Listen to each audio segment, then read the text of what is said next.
Assalamualaikum warahmatullahi wabarakatuh. Bagaimana kabarnya mahasiswaku? Masih tetap semangat ya? Kalian sudah semester 5. Sebentar lagi kalian akan segera menyandang gelar SPD. Materi pertama dalam mata kuliah sosiologi politik ini adalah pengertian dari sosiologi politik. Kalian sudah pernah mendengar apa itu kata sosiologi? Sosiologi itu selalu berhubungan dengan masyarakat. Terus hubungannya dengan politik bagaimana? Nah, di sini kita akan membahas tentang kehidupan sosial antara masyarakat dengan politik.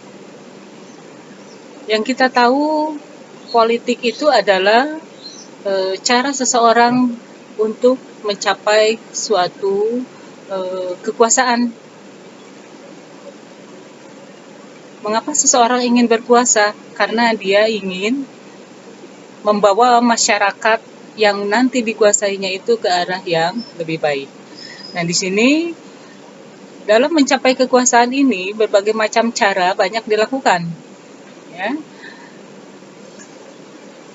Untuk seseorang bisa berkuasa, dia bisa dengan melalui jalur independen atau dia bergabung dalam suatu partai politik yang diminatinya, yang mempunyai satu visi dan misi tujuan yang sama dengan dia, lalu dia bergabung dan nanti dia akan diusung oleh partai politik tersebut untuk menjadi seorang pemimpin. Nah, di sini kehidupan politik selalu dimaknai dengan berbagai macam unsur. Negara, kekuasaan, pengambilan keputusan, kebijakan, dan pembagian atau alokasi. Hubungan politik dengan negara. Bagaimana hubungannya?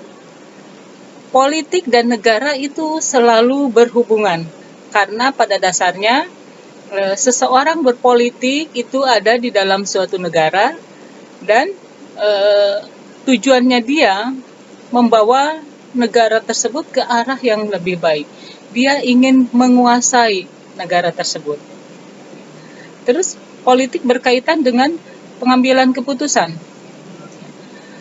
Kita orang biasa tidak bisa mengambil keputusan. Yang bisa mengambil keputusan adalah orang yang berkuasa.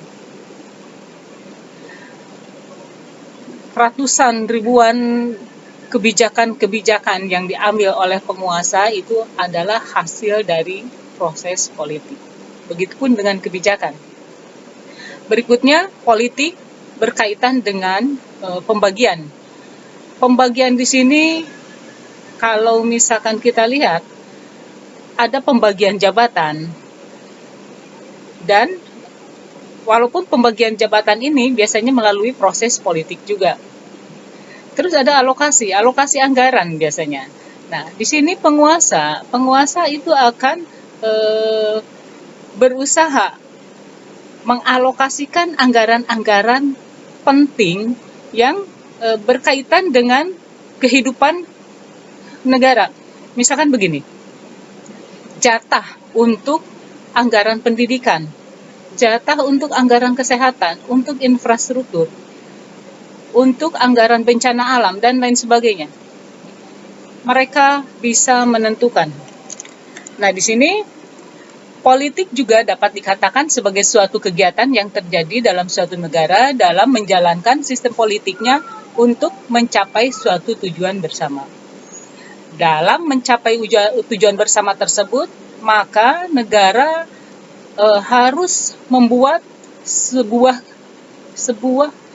kebijakan-kebijakan dan menyeleksi prioritas mana yang harus didahulukan pelaksanaannya. Dan untuk melaksanakan kebijakan tersebut, maka diperlukan kekuasaan dan kewenangan yang harus dimiliki oleh seseorang yang mampu menjalankan kebijakan tersebut. Nah, di sini seorang penguasa, dia tidak bisa berkuasa tanpa adanya kewenangan. Nanti untuk kewenangan, kekuasaan, dan legitimasi itu kita akan bahas di pertemuan selanjutnya.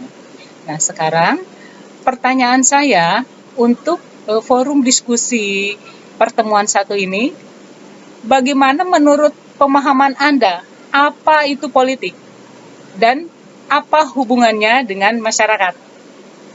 Sip.